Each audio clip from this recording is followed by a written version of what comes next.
تفسیر پر گفتگو کے بعد اب قرآن کریم پر گفتگو ہو. قرآن کریم کیونکہ آخری کتاب ہے اور قرآن قیامت تک کے لیے ہے،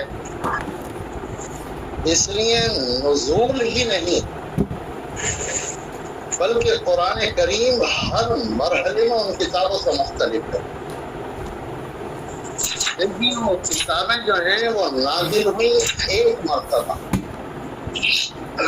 اور قرآن کریم کے بارے میں تمام مفسرین اور تمام علماء یہ وضاحت کرتے ہیں کہ قرآن کریم کا نزول 3 مرتبہ ہوا ہے.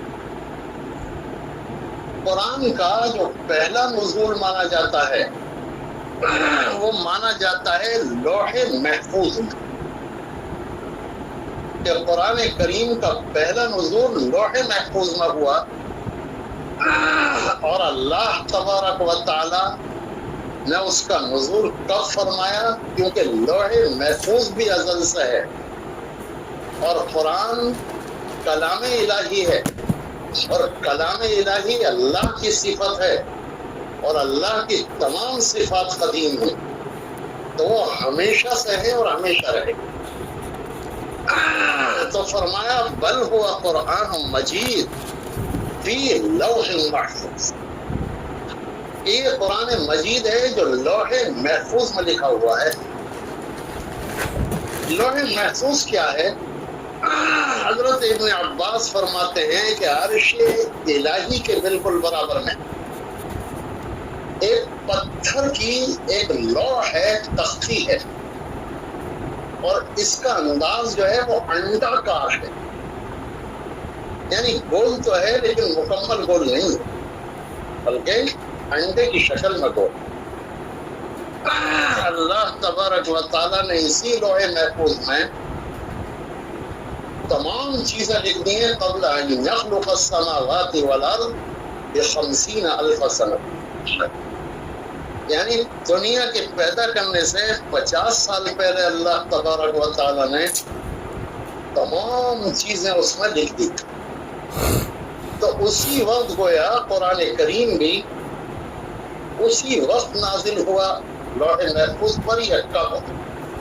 بہرحال اس سلسلے میں زیادہ وضاحت نہیں ہو سکتی، بس قرآن کی جو آیت کہتی ہے کہ بل ہوا قرآن مجید فی لوح محفوظ، کہ یہ قرآن مجید ہے جو لوح محفوظ میں لکھا ہوا ہے. تو ہم یہ سمجھتے ہیں اور تمام علماء کہ قرآن کریم کا پہلا نزول لوح محفوظ پر ہوا ہے.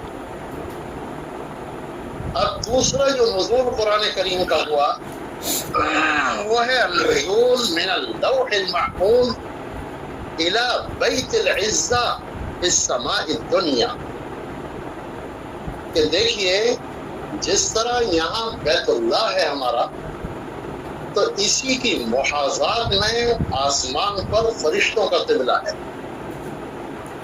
اور اسے کہتے ہیں بیت العزہ یا بیت المعمور، یہ اسے کہتے ہیں. تو لوح محفوظ سے جو دوسرا نزول قرآن کریم کا ہوا وہ اس بیت العزہ اور بیت معمور پر تھا. تو دیکھیے لوح محفوظ پر بھی قرآن کریم کا جو نزول ہوا مکمل ایک ساتھ ہوا، اور لوح محفوظ سے بیت المعمور پر جو قرآن کا نزول ہوا یہ بھی مکمل ہوا، اس میں تدریج نہیں ہے. تو اس لیے قرآن کریم میں قرآن ہی کے لیے انزل کا لفظ بھی استعمال کیا گیا. شہر رمضان الذی انزل فیہ القرآن، یہ بیت المعمور کے بارے میں، کہ بیت المعمور پر جو قرآن نازل ہوا یہ رمضان المبارک میں نازل ہوا. اور یہ کب نازل ہوا؟ انا انزلناہ فی لیلۃ مبارکۃ،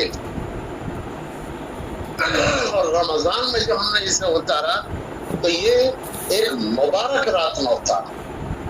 اب وہ مبارک رات کون سی تھی؟ انا انزلناہ فی لیلۃ القدر. ہم نے قرآن کریم کو لیلۃ القدر میں اتارا، تو یہاں پر بھی قرآن نے انزال کا صیغہ استعمال کیا. تو انزال کا مطلب یہ ہے کہ قرآن کریم یہاں پر دفعتاً اور مکمل نازل. ان کے علاوہ حضرت ابن عباس سے بہت سی روایات بھی موجود ہیں، اور جو صحیح ترین روایت ہے. پہلی روایت ہے جو حاکم نے نقل کی ہے کہ حضرت ابن عباس فرماتے ہیں کہ فصل القرآن من الذکر، قرآن کریم کو الگ کیا گیا ذکر لوح محفوظ سے. فوضع فی بیت العزہ، اور پھر وہ بیت العزہ پر رکھ دیا گیا. فجعل جبریل ينزل به على النبی صلی اللہ علیہ وسلم، پھر جبریل وہاں سے حضور صلی اللہ علیہ وسلم پر لے کر نازل. تو فرماتے ہیں کہ لوح محفوظ سے بیت العزہ پر قرآن کو لایا گیا. دوسری روایت ہے جو اس میں نسائی میں بھی ہے، حاکم میں بھی ہے، کہ انزل القرآن جملۃ واحدہ الی سماء الدنیا، کہ قرآن کریم کو دنیا کے آسمان پر یک لخت اتارا گیا. کب؟ لیلۃ القدر. کب اتارا گیا؟ لیلۃ القدر.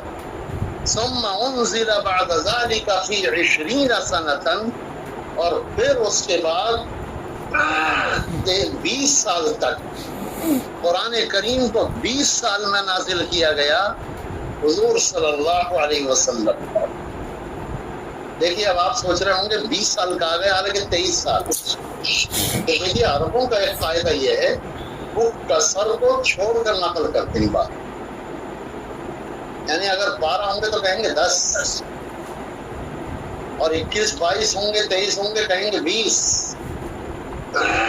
تو کسر کو نقل نہیں کرتے بلکہ دہائی کو نقل کرتے. تو کہا کہ 20 سال میں نازل ہو.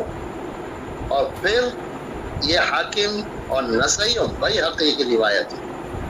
تیسری روایت حضرت ابن عباس رضی اللہ عنہ سے ہے کہ انزل القرآن جملۃ واحدہ الی سماء الدنیا وکان بمواقع النجوم، اور اس کا انداز ایسا تھا جیسے ستاروں کا چمکنا. قرآن کریم جو ہے وہ ستاروں کی طرح چمک رہا تھا، یعنی آسمان دنیا پر جب نازل ہوا.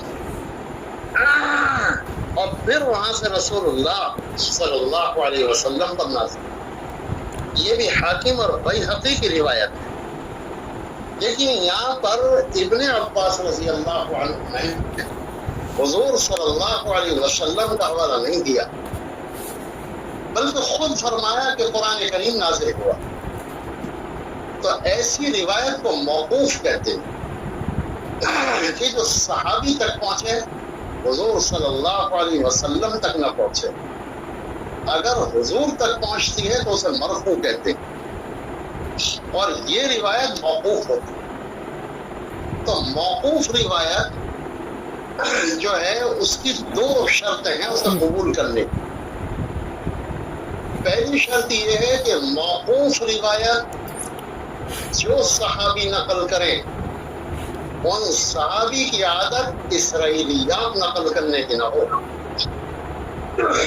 بعض صحابہ سے اسرائیلیات بھی منقول ہیں. تو محدثین یہ شرط لگاتے ہیں کہ جو صحابی موقوف نقل کریں اور ان کی عادت اسرائیلی روایت بیان کرنے کی نہ ہو تو ان کی موقوفات مانی جائیں. ایک بات. اور دوسری بات، محدثین نے دوسرا اصول یہ بنایا کہ غیر مدرک بالقیاس میں جب صحابی وہ مضمون بیان کرے تو غیر مدرک بالقیاس، یعنی وہ عقلی مضمون نہ ہو بلکہ وہ مضمون ہو جسے صرف وحی سے جانا جا سکتا. تو پھر یہ تسلیم کیا جائے گا کہ یہ مضمون انہوں نے خود بیان نہیں کیا یقیناً اللہ کے رسول صلی اللہ علیہ وسلم سے تھا۔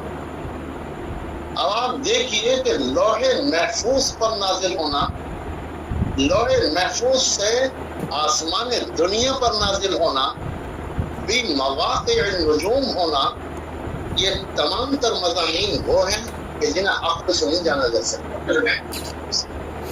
تو ہم اور تمام محدثین یہ فیصلہ کرتے ہیں کہ حضرت ابن عباس نے یہ تمام روایات حضور صلی اللہ علیہ وسلم سے سنی، اور محدثین کی اصطلاح میں ان موقوفات جو ہیں یہ بھی مرفوعات کے حکم میں ہوتی ہیں۔ تو اس لیے روایت اتنی مضبوط، تینوں روایتیں صحیح ہیں۔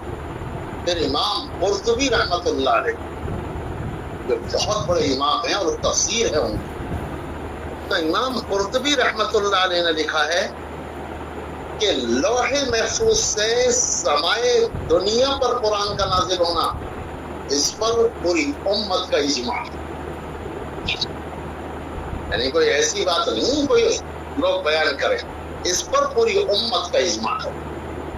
تو ایک تو صحیح احادیث حضرت ابن عباس کی، پھر پوری امت کا اجماع ہونا، تو اب اس کا مطلب یہ ہوا کہ نہایت مضبوط بات۔ یہ ہم اس لیے بیان کر رہے ہیں اتنی مضبوطی کے ساتھ کہ آج کے زمانے میں کچھ دانشور ایسے پیدا ہو گئے ہیں جو تنزلات ثلاثہ کا انکار کرنے لگے، یعنی عربوں میں بھی ہیں اور ہندوستان میں بھی ہیں۔ میں نے آپ حضرات کو ایک کتاب بتائی تھی، ڈاکٹر صبحی صالح، عرب عالم ہے وہ، علوم القرآن، تو انہوں نے بڑی اچھی بحثیں کی ہیں، لیکن تنزلات ثلاثہ کے قائل نہیں ہیں۔ حالانکہ تنزلات ثلاثہ جو ہیں یہ بھی تقریباً اجماع ہے۔ امام سیوطی نے حافظ ابو شامہ کے حوالے سے یہ بات نقل کی ہے کہ سوال یہ پیدا ہوتا ہے کہ قرآن کو 3 مرتبہ کیوں نازل کیا گیا، ایک ہی مرتبہ نازل کر دیا جاتا؟ تو کہتے ہیں تفخیماً لامری، قرآن کی شان و شوکت کو ظاہر کرنے کے لیے، قرآن کی عظمت کے اظہار کے لیے، اور 7 آسمان والوں کو یہ بتانے کے لیے کہ یہ آخری کتاب ہے، آخری نبی پر نازل ہو رہی ہے، ولی اشرف الامم، اور سب سے افضل ترین امت کے لیے ایک، یہ بتانے کے لیے یہ اللہ تبارک و تعالیٰ نے اسے 3 مرتبہ نازل کر دیا۔ لیکن یہاں پر میری سمجھ میں ایک بات اور آتی ہے تھوڑی سی، وہ یہ کہ دیکھیے قرآن کریم جو ہے اس کے بارے میں خود قرآن نے کہا کہ لو انزلنا هذا القرآن على جبل لرأيته خاشعا متصدعا من خشية الله، کہ اگر ہم اس قرآن کریم کو پہاڑ پر نازل کر دیتے تو آپ دیکھتے وہ بھی لرز اٹھتا، پھٹ جاتا اللہ کے خوف سے۔ تو جس قرآن کا اتنا جلال، اتنی ہیبت اور اتنی عظمت ہو، وہ قرآن کریم اگر یک لفظ کسی انسان پر نازل کر دیا جائے تو اس کا قلب اس کی ہیبت کا متحمل نہیں ہو سکتا۔ تو اللہ تبارک و تعالیٰ نے پہلے قرآن نازل فرمایا لوح محفوظ پر، اور اس کا تھوڑا سا اثر لوح محفوظ پر پڑا، اب پھر نازل فرمایا بیت معمور پر، تو بیت معمور پر اس کی ہیبت پڑی، اب ذرا تھوڑا سا آسان ہو گیا اس کو اس کا تحمل، اور پھر حضور صلی اللہ علیہ وسلم پر قرآن کریم یک لفظ نازل بھی نہیں ہوا، تھوڑا نازل ہوا۔ لیکن آپ دیکھیے کہ تھوڑے نازل ہونے میں بھی حضرت عائشہ بیان کرتی ہیں کہ حضور صلی اللہ علیہ وسلم پر جب وحی اترتی اور سردیوں کا موسم ہوتا تب بھی آپ کی پیشانی پر پسینہ آ جاتا، یہاں تک کہ راوی روایت کرتے ہیں کہ آپ صلی اللہ علیہ وسلم اگر سفر میں تشریف لے جا رہے ہیں اور وحی کا نزول شروع ہو گیا تو اتنا بوجھ پڑتا تھا کہ اونٹنی بیٹھ جاتی تھی۔ ایک صحابی روایت کر رہے ہیں کہ ہم ایک مرتبہ ایک حلقے میں اللہ کے رسول صلی اللہ علیہ وسلم کے ساتھ بیٹھے تھے، تو جیسے رانیں مل جاتی ہیں نا، ایک گھٹنا دوسرے کے گھٹنے پر آ جاتا قریب بیٹھنے، تو فرماتے ہیں کہ حضور کا گھٹنا میرے گھٹنے پر رکھا ہوا تھا، اتنے میں وحی کا نزول شروع ہو گیا تو مجھے ایسا محسوس ہوا کہ میرا گھٹنا وہ چل کر چور چور ہو جائے گا، اتنا بوجھ پڑا۔ تو آپ خود یہ سوچئے کہ اگر قرآن یک لخت نازل ہو جاتا تو اسے سہارا کیسے جاتا، جبکہ تھوڑی آیت نازل ہو رہی اس پر بھی اتنا بوجھ۔ تو اللہ تبارک و تعالیٰ نے اسے 2 مرتبہ نازل کر کے اس کے بوجھ کو ہلکا کیا، اور پھر رسول اللہ صلی اللہ علیہ وسلم پر آہستہ آہستہ نازل کر۔ اب یہ دوسرا نزول ہو گیا۔ تیسرا نزول ہے النزول من السماء الدنیا الى قلب النبی صلی اللہ علیہ وسلم۔ تیسرا نزول ہے کہ آسمان دنیا سے حضور صلی اللہ علیہ وسلم کے قلب اطہر پر نازل، تو یہ بھی لیلۃ القدر ہی میں نازل ہوا ہے، یعنی پہلی جو وحی آئی وہ لیلۃ القدر ہی میں آئی۔ تو دیکھیے پہلی جو کتابیں تھیں وہ تو سب دفعتاً نازل ہوتی تھیں۔ میں سوچ رہا تھا کہ قرآن دفعتاً نازل نہیں ہوا تو میرے ذہن میں ایک بات آئی، ایک بات یہ آئی کہ بنی اسرائیل جو تھے ان میں درب انبیاء آئے تھے، وہ پڑھی لکھی قوم تھی، تو ان پر اللہ تبارک و تعالیٰ نے کتاب جملتاً اور دفعتاً نازل کر دی، ان کو پڑھے لکھے تھے۔ حضور صلی اللہ علیہ وسلم کی جو قوم تھی امی تھی، اور آپ صلی اللہ علیہ وسلم بھی امی تھے، اور حضرت اسماعیل علیہ السلام کے اور حضور کے زمانے میں 2100 سال کا فرق ہے۔ تو آپ امی تھے اور امی قوم تھی، تو اس لیے اللہ تبارک و تعالیٰ نے دفعتاً قرآن کو نازل نہیں فرمایا بلکہ تھوڑا تھوڑا نازل فرمایا تاکہ امی قوم جو ہے وہ اسے یاد بھی کر لے، اس کو سمجھ بھی لے۔ یہ بات پہلے میرے ذہن میں آئی، پھر اتفاق یہ ہوا کہ ایک بڑے عالم کا حوالہ مل گیا، اور وہ عالم کون ہے؟ وہ عالم ابو بکر محمد بن حسن ہے۔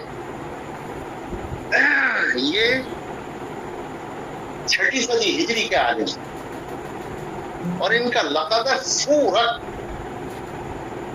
بہت بڑے عالم، یعنی یہ اصولی ہیں، متکلم ہیں، مفسر ہیں، اور تفسیر اور فقہ کے موضوع پر انہوں نے 100 سے زیادہ کتابیں لکھی ہیں، اتنے بڑے عالم۔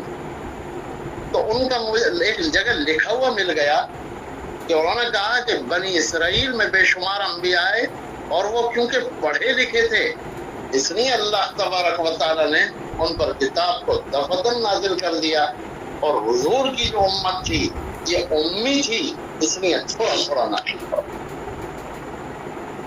اب دیکھیے قرآن کریم النزول من السماء الدنیا، اس کے دلائل بھی قرآن کریم سے ہی دینے چاہیے نا۔ نزل به الروح الامین علی قلبک لتکون من المنذرین، کہ قرآن کو لے کر روح امین آئے آپ کے قلب مبارک پر، تاکہ آپ لتکون من المنذرین، تاکہ آپ جو ہیں وہ ڈرانے والے ہو جائیں۔ قل نزلہ روح القدس من ربک بالحق لیثبت الذین، آپ کہہ دیجئے تو اس کو روح القدس نہ اتارا جو اللہ کی طرف سے لے کر آئے ہیں، تاکہ مومنوں کو اللہ تبارک و تعالیٰ جو ہے وہ مضبوط کر دیں، اس میں ہدایت ہے اور مومنوں کے لیے بشارت۔ قرآن فرقناہ لتقرأہ علی الناس علی مکث ونزلناہ تنزیلا، کہ ہم نے جو یہ قرآن کریم اتارا یہ ٹکڑے ٹکڑے کر کے اتارا مہلت دے کر، وَنَزَّلْنَاهُ تَنزِيلًا، تھوڑا تھوڑا کر کے. یہ اس لیے ہم نے اتارا تاکہ حضور صلی اللہ علیہ وسلم کے قلب اکثر کو تسلی دے دی جائے. دیکھو ایک تو حکمت وہی ہے کہ حضور کی امت امی تھی، وہ ایک دم تحمل پوری کتاب کا نہیں کر سکتی تھی، تو اس لیے قرآن کریم کو اتارا گیا.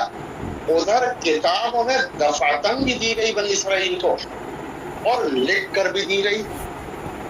قرآن کریم جو ہے تھوڑا اترا اور لکھ کر نہیں اترا، بلکہ زبانی طور پر قرآن ہے، کیونکہ قوم امی تھی، اسے لکھوایا تو اللہ کے رسول نے بات، یعنی آپ صلی اللہ علیہ وسلم پر جب بھی وحی نازل ہوتی تھی تو آپ فوراً کاتبین وحی کو بلاتے تھے اور پھر لکھواتے تھے.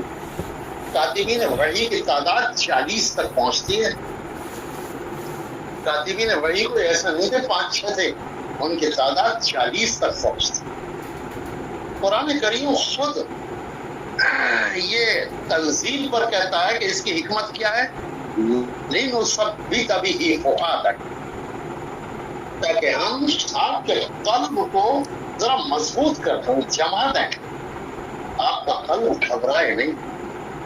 دیکھیے حضور صلی اللہ علیہ وسلم جب پہلی وحی نازل ہوئی ہے اور آپ تشریف لائے ہیں حضرت خدیجہ کے پاس اور آپ کہہ رہے ہیں زمبلو، کیا اثر پڑا پہلی وحی پر؟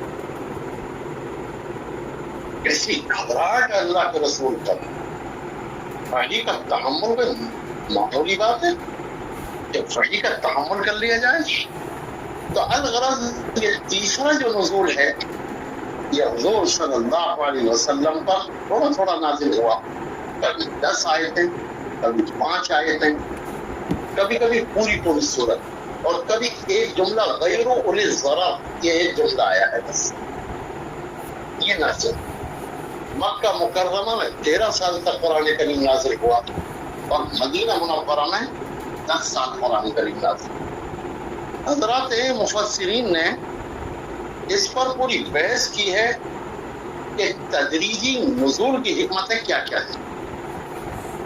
یعنی حضور صلی اللہ علیہ وسلم پر جو قرآن نازل ہوا تدریجی طور پر، اس میں کیا کیا حکمت ہے.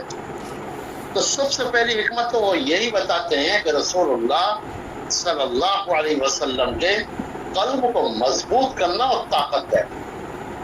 پھر کہتے ہیں کہ دیکھیے اس کی وجہ یہ ہے کہ جب وحی بار بار آئے گی اور جبریل بار بار آئیں گے اور اللہ کا پیغام بار بار آئے گا تو حضور صلی اللہ علیہ وسلم کے دل کو عجیب خوشی. آپ دیکھیے کہ حضور صلی اللہ علیہ وسلم کیسے حالات سے نبرداز تھا. اگر جبریل بار بار نہ آتے، وہی بار بار نہ آتی، آسمانی پیغام بار بار نہ آتا، آپ کو تسلی بار بار نہ دی جاتی، بار بار انبیاء کے واقعات نہ سنائے جاتے، ان قوموں کے حالات نہ سنائے جاتے جنہوں نے نبیوں کو ستایا، پھر نبیوں کے مسائل پریشانیاں یہ نہ سنائی جاتی، نہیں کذبوا فقد کذبت رسل من قبل. اللہ کے رسول آپ کو جھٹلایا گیا، انہوں نے جھٹلا رہے ہیں، تو آپ سے پہلے نبیوں کو بھی جھٹلایا گیا تھا. آپ ملول اور افسردہ خاطر نوش، آپ سے پہلے بھی ہوا ہے. تو حضور صلی اللہ علیہ وسلم اس کو اس سے بڑی تقویت ملتی تھی. پھر انبیاء سابقین کے ضمن میں باری تعالیٰ حق کی تائید فرما کر اور باطل کی جب تردید فرماتے تھے قرآن کی آیتوں میں، تو اللہ کے رسول صلی اللہ علیہ وسلم بڑے مضبوطی کے ساتھ پھر کھڑے ہوتے تھے. یعنی بار بار کہا جا رہا ہے کہ غلبہ آپ ہی کا ہوگا، یہ باطل کا لشکر شکست کھا جائے گا. اذا جاء الحق زهق، یا کیا ہے قرآن کی آیت، قل جاء زهق الباطل. اب کہہ دیجئے حق آ گیا، اب باطل کو ہٹنا ہی ہو. تو حضور صلی اللہ علیہ وسلم کو اس سے کتنی تسلی ہوتی ہوتی. تو اس سے تسلی ہوتی تھی. پھر واقعات اور حوادث پر رہنمائی. یعنی بعض واقعات اور حوادث ایسے ہوتے تھے جو بر وقت رہنمائی چاہیے. مثلا حضرت عائشہ رضی اللہ عنہا پر الزام لگایا گیا تو اللہ کے رسول صلی اللہ علیہ وسلم کی نگاہیں آسمان کی طرف اٹھی اور پھر وحی اتری اور 10 آیتیں اتری اور حضرت عائشہ کی برآمد کی. تو ایسے واقعات پر برجستہ بر وقت جب رہنمائی دی جاتی ہے تو واقعات کیونکہ جس وقت پیدا ہوں اسی وقت رہنمائی چاہیے. اب حضرت عائشہ پر جس وقت ان منافقوں نے الزام لگایا رہنمائی اسی وقت چاہیے تھی یا نہیں؟ تو اس لیے بار بار وحی کا نزول ضروری. اسی طرح کا سمع اللہ قول التی تجادلک فی زوجہا کہ ایک خاتون آئیں اور اللہ کے رسول سے مسئلے کے بارے میں کچھ جھگڑنے سی لگی. باری تعالیٰ نے فرمایا کہ ہم نے سن لیا اور پھر اس سلسلے میں ہدایات. پھر بعض کمزوریوں پر ایک دم متنبع کیا جاتا تھا. مثلا صحابہ کرام جب گئے ہیں حنین لڑنے کے لیے تو حنین پر جس وقت یلغار کر رہے ہیں اس وقت صحابہ کی تعداد سب سے زیادہ، لیکن شروع میں صحابہ کو شکست. تو قرآن کریم میں اذا اعجبتکم کثرتکم کہ اس وقت تمہیں اپنی کثرت پر غرور ہو گیا تھا، نازا ہو گئے تھے. اسی طرح غزوہ احد میں قرآن کریم نے جو تبصرہ کیا ہے اور غزوہ احد میں صحابہ کی جو کوتاہیوں کی طرف اشارہ کیا. تو ظاہر ہے یہ جبھی تو ہو سکتا تھا جب قرآن کا نزول بار بار ہوگا. ایک مرتبہ ہو تبھی بھائی تربیت اور تعلیم چل رہی ہے تو جب تک چلے گی اس وقت تک نزول ہوتا ہے. تو اس طرح بہت ساری رہنمائیوں پر ضرورت پڑتی تھی کہ فوراً آیت نازل. پھر اس کے ساتھ ساتھ یہ بھی ہوتا تھا کہ حضور صلی اللہ علیہ وسلم کے سب سے بڑے جو حریف تھے وہ 2 طبقے تھے بس. ایک مشرکوں کا طبقہ اور ایک بنی اسرائیل کا طبقہ. تو بنی اسرائیل جب کوئی حرکت کرتے تھے تو اللہ کے رسول کو بےحد تکلیف ہوتی تھی. تو باری تعالیٰ نے وہ آیتیں اتاری کہ آپ ان کی وجہ سے افسردہ نہیں، یہ تو اپنے انبیاء کے ساتھ یہ حرکتیں کر چکے ہیں کہ ان کے نبی نے کہا کہ چلو جہاد کرنے تو کہہ رہے ہیں اذهب انت وربک فقاتلا انا هاهنا قاعدون. کبھی کہتے ہیں لن نؤمن لک حتی نری اللہ جہرا، جب تک کہ اللہ کو دیکھنے لیں گے ایمان نہ لائیں گے. صاحب سیدھی بات. تو قرآن کریم نے بنی اسرائیل کی پول کھولی اور حضور صلی اللہ علیہ وسلم کو اس سے یہ ہونا تصور. کبھی کبھی ایسا ہوتا ہے کہ مشرکین کی طرف سے یا دوسروں کی طرف سے سوالات آتے ہیں تو اس وقت کی ضرورت ہوتی کہ وہی فوراً اترے. مثلا یہود نے مشرکین مکہ سے 3 سوال کرائے اللہ تبارک و تعالیٰ کہ حضور صلی اللہ علیہ وسلم سے پوچھو اور تینوں کا جواب. اگر یہ نبی ہیں تو وحی کے ذریعے جواب دے دیں گے اور نبی نہیں ہے تو جواب نہیں دیں گے. ایک سوال وَيَسْأَلُونَكَ عَنِ الرُّوحِ تو جواب دیا قُلِ الرُّوحُ مِنْ أَمْرِ رَبِّي. دوسرا سوال وَيَسْأَلُونَكَ عَنْ ذِي الْقَرْنَيْنِ وَيَسْأَلُونَكَ عَنْ ذِي الْقَرْنَيْنِ. تیسرا سوال یہ اصحاب کہف کے بارے میں کہ وہ اصحاب کہف کے بارے میں پوچھتے اور اس کے علاوہ دوسرے صحابہ بھی پوچھتے تھے سوالات. وَيَسْأَلُونَكَ عَنِ الْيَتَامَى يَسْأَلُونَكَ عَنِ الْمَحِيضِ يَسْأَلُونَكَ مَاذَا يُنْفِقُونَ يَسْتَفْتُونَ قُلِ اللَّهُ يُفْتِيكُمْ فِي الْكَلَالَةِ. کتنی چیزیں پوچھ رہے ہیں تو حضور صلی اللہ علیہ وسلم ظاہر وحی کے ذریعے ہی جواب دیں. تو آپ علیہ الصلوۃ والسلام پر یا تو وحی فوراً اتر آتی تھی یا پھر کچھ انتظار کے بعد اترتی. حضور فرمایا سأتلو علیکم منہ ذکرا، میں بتاؤں گا ان قریب بتا دوں سأتلو علیکم منہ ذکر، ان قریب میں بتا دوں. تو اس کے فوائد اتنے ہیں تدریجی نزول،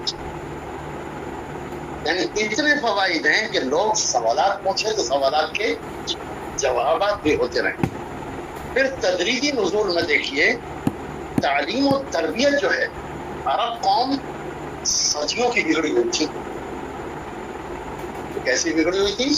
صدیوں کی بگڑی ہوئی تھی عرب قوم. بگڑے ہوئے بنی اسرائیل بھی تھے، لیکن بنی اسرائیل کے بارے میں آپ نے یہ سنا کہ شراب پیتے تھے؟ شراب تو نہ سنا ہوگا.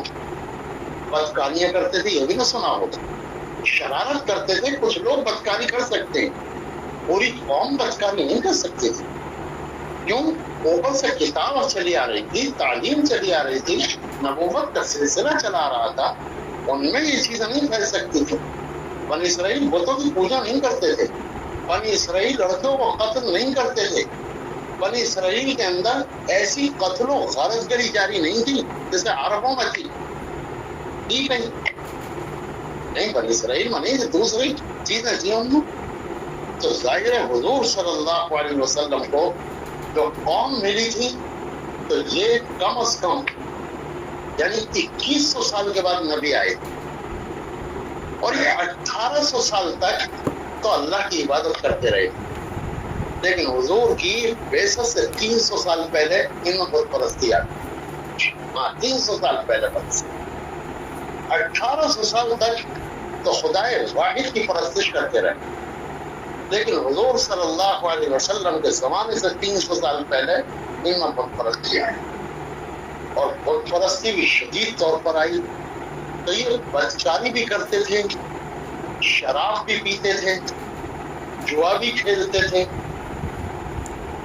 نہیں، قتل بھی کرتے تھے.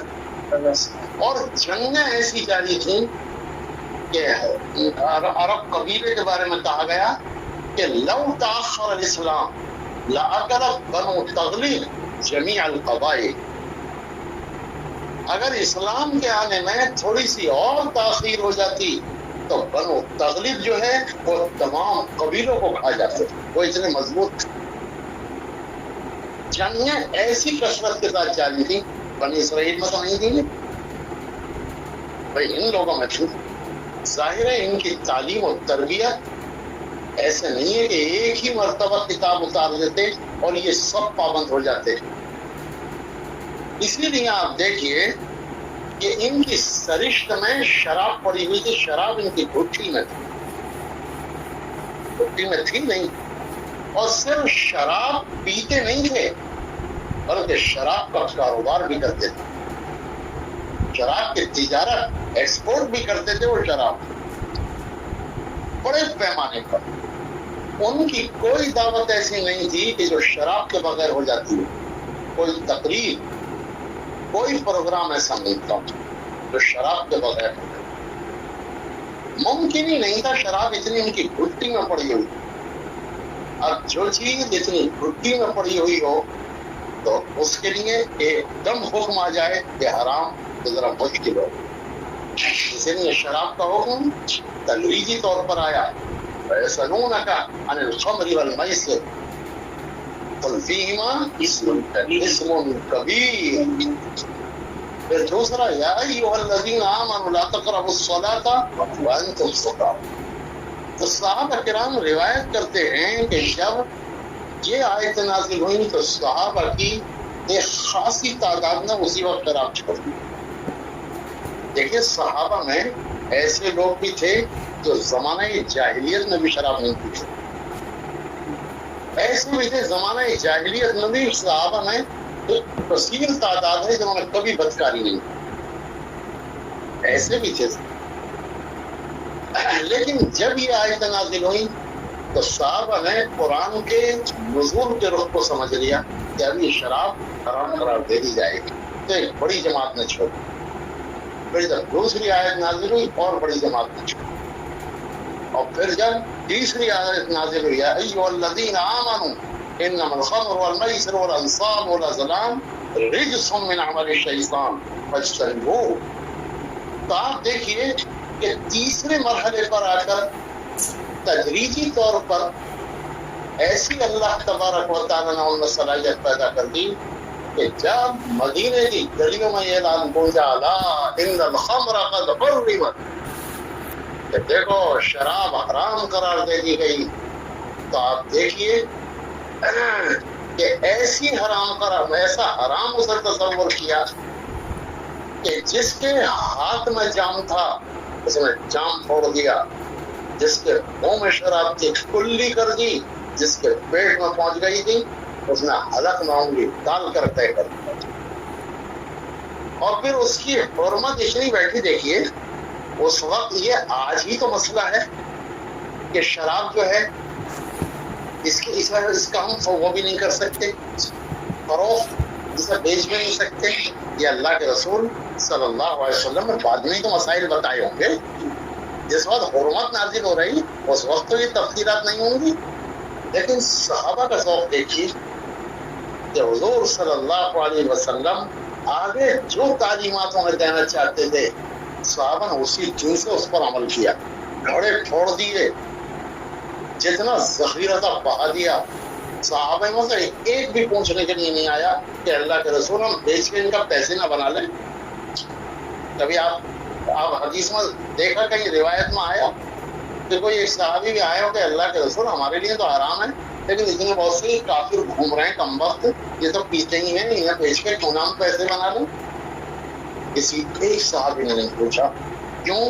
صحابہ کرام دین کے روح کو جانتے تھے، گرچہ حضور نے تفصیل بیان نہیں کی تھی اس وقت تک، لیکن صحابہ کرام دین کے روح کو سمجھتے تھے، دین کے مزاج کو سمجھنا یہ چیز ہے کہ شراب کی حرمت سے انہوں نے سمجھ لیا کہ شراب پینا بھی حرام، شراب پلانا بھی حرام، شراب نچوڑنا، شراب نچڑوانا، تیار کرنا، پیک کرنا، شراب کا کاروبار کرنا، شراب کو ڈھونا، شراب کو لے جانا، شراب پیش کرنا، شراب کی قیمت کھانا، یہ سب حرام ہے۔ صحابہ نے اسی جملے کو سمجھ لیا، یہ ان کا مزاج شناسی صاحب ہے۔ تو الغرض جو قوم کے اندر رذائل تھے، مثلا زنا کی حرمت فوراً آئی، وَلَا تَقْرَبُوا الزِّنَا إِنَّهُ كَانَ فَاحِشَةً وَمَقْتًا۔ قتل، چوری، جھوٹ، شراب، جوا، تو ان سب کی برائیاں بیان کی گئی، ان کی حرمت لائی گئی، اور پھر پوری وہ قوم جو بالکل جنگلی بن گئی تھی وہ کیسی مہذب ہو گئی کہ وہ زمین پر اس کی مثال پیش نہیں کی جاتی۔ اسی لیے آپ دیکھیے کہ مکے میں ایمانیات، مکے میں ایمان کی جتنے بھی ایمان کے شعبے ہیں ان کی وضاحت، مکے میں واقعات سنائے گئے، مکے میں قیامت پر ایمان، جنت، دوزخ، آخرت، ان پر جو آیات جو سوچ کا مشتمل ہے وہ نازل ہوئی۔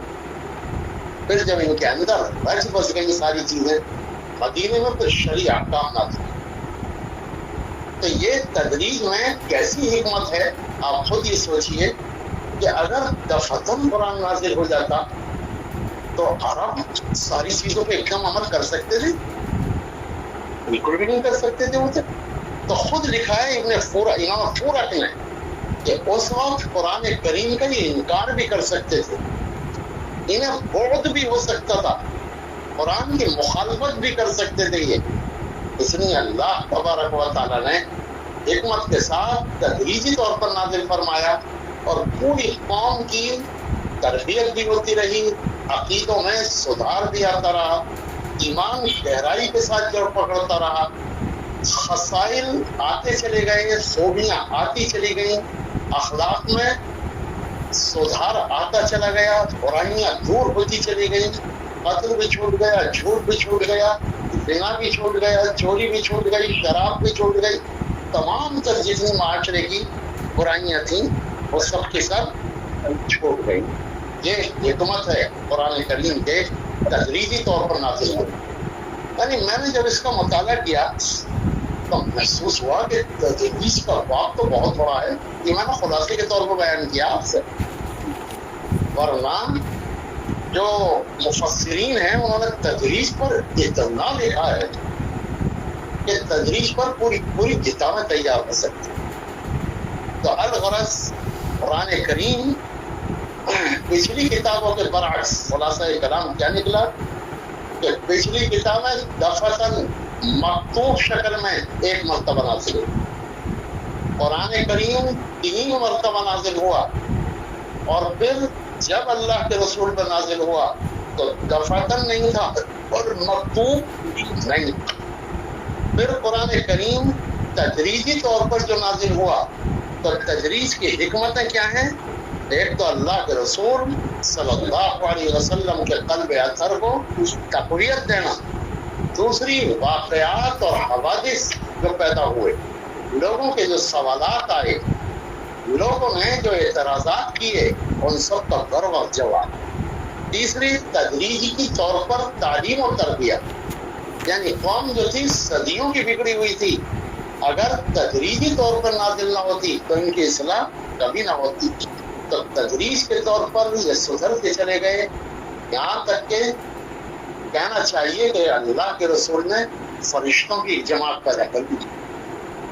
علامہ سید سلیمان ندوی رحمۃ اللہ علیہ نے ایک بڑا عجیب نقطہ لکھا ہے یہاں پر. کہا کہ دیکھیے حضور صلی اللہ علیہ وسلم سے پہلے جتنے انبیاء آئے ان کی تعداد کتنی ہے؟ 24,000. اور صحابہ کی تعداد کتنی ہے؟ 1,24,000. یہ بھی اتنی ہے. تو سید صاحب نے بڑی عجیب بات لکھی. کہا کہ علماء نے یہ لکھا ہے کہ حضور صلی اللہ علیہ وسلم 1,24,000 انبیاء کی صفات کے جامع تھے، یعنی ساری صفات سمٹ کر اللہ کے رسول صلی اللہ علیہ وسلم آ گئے. اور کہا کہ پھر اللہ کے رسول نے جب تبلیغ کی تو حضور صلی اللہ علیہ وسلم کا ہر صحابی حضور کی کسی ایک صفت کا امین اور ترجمان ہے. تو گویا اللہ کے رسول نے 1,24,000 جو صحابہ چھوڑے تو عقیدتاً اور حقیقتاً تو صحابہ ہی ہیں، لیکن صفت کے اعتبار سے، صلاحیت کے اعتبار سے اور جذبات کے اعتبار سے وہ نبیوں کی حیثیت رکھتے ہیں. جب علماء امتی کا انبیاء بنی اسرائیل ہیں تو صحابہ کرام کے بارے میں تو یہ بات بدرجہ اولا ثابت ہے. یہ ہے تدریجی موضوع. بس یہ بحث الحمدللہ مکمل ہو گئی. کوئی بات پوچھنی ہو تو پوچھ سکتے.